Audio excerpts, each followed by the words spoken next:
Alright, hi, my name is Jeffrey Patron, and on today's episode of Cocktails with Jeffrey, we're doing another episode as a companion to cannabis cocktails and cinema. On this episode, we are covering the movie The Nice Guys, and in The Nice Guys, one of the characters is said to have ordered multiple bourbon martinis, so why not give a shot at a drink that instantly appalls your host, Jeffrey Patron. So we're going to be using some Bib and Tucker, but really any bourbon would do, although I would recommend a bourbon that would function close to a gin. So in this case, Bib and Tucker has a rather herbal quality to it. There is a almost mineralness to it, just to enunciate better, that is possibly present because Bib and Tucker might be sourced from George Dickel, which is rather famous for its earthy mineral tones. So, yeah. Next up, we're going to be using Dry Vermouth, and that's about it. A lemon peel. You could go with a olive or two, some olive brine, but we're just going to keep it simple. And just to add some flavor, I'm going to use my favorite of orange bitters. So let's get cracking. Actually, I would like the top to this, but it is slightly difficult to undo at times, although it almost always does a good pop. Starting things off, we're going to do 2 ounces of our Bib and Tucker. Now, Bib and Tucker is a slang term, I forget when, for during America's rough and tumble early days, the term Bib and Tucker was used to describe your finest attire. So, at this point in time, Bib and Tucker is more commonly associated with, more so a tuxedo, but I don't exactly quite know what the reference is. Mainly I've just seen people refer to the tuxedo aspect of it, but fancy, and I mean, a martini. What is a martini if not the basic idea of fancy? I'm just kind of going a little off from my actual recipe I came up with for this and just putting in 1 ounce of extra dry vermouth.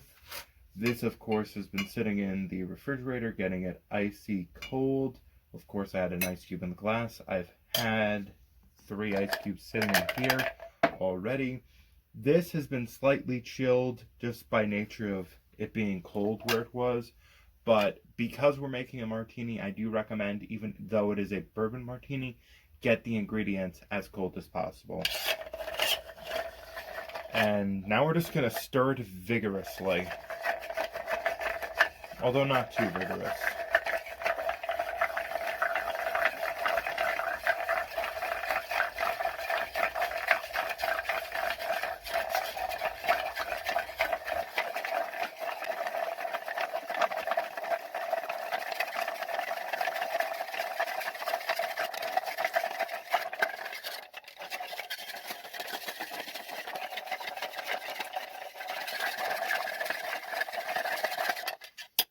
And that should just about do it.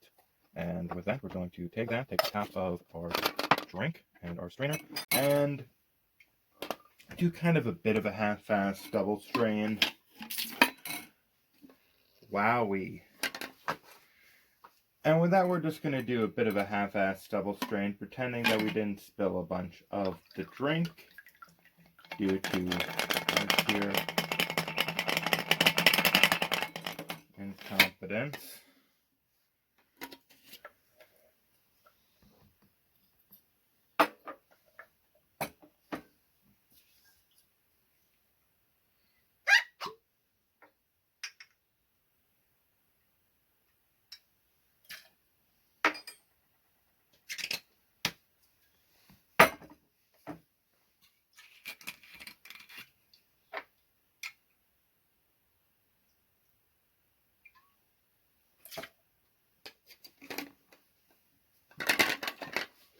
Anyway, definitely didn't spill any earlier.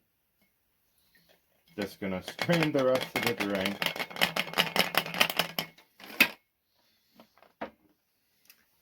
Yeah, if there's anything that comes to mind, at least to me, of a not great 70s drink, the idea of a bourbon martini, that's definitely something.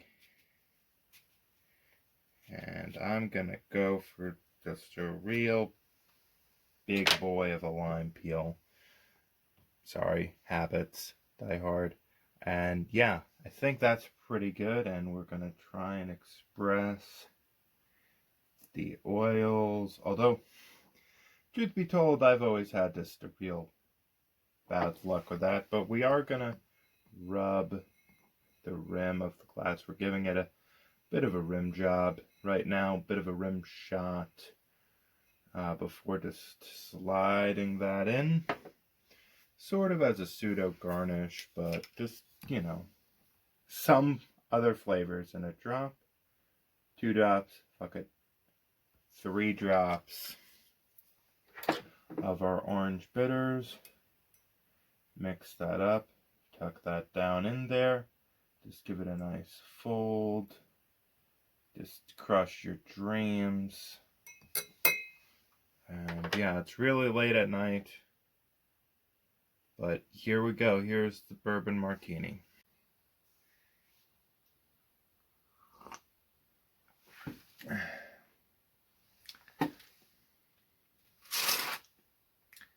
It tastes like dry vermouth.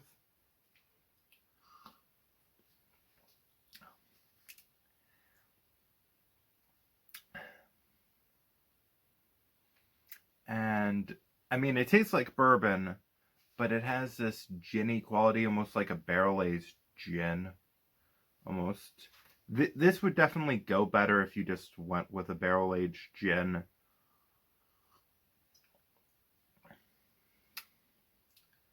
The lemon peel really does actually add a lot of flavor. So does the orange bitters, but it's a nice stiff drink that is respectable if you want to take your mind off your pornographer boyfriend being arsoned by your mother. This is called the Looking for Amelia, by the way. Have a good day.